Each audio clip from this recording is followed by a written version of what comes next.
dito sa ating first quarter. Henry James, nabitawan ng bola. Ito si Benji Paras. Benji Paras inatake si Pido Harencio.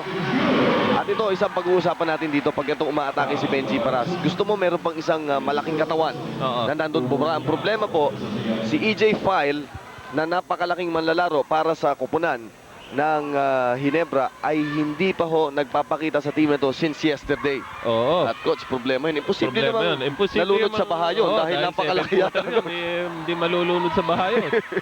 Pero yun po ang aming balita from team officials dito. Kahapon daw hindi nag-ensayo and no word from EJ File.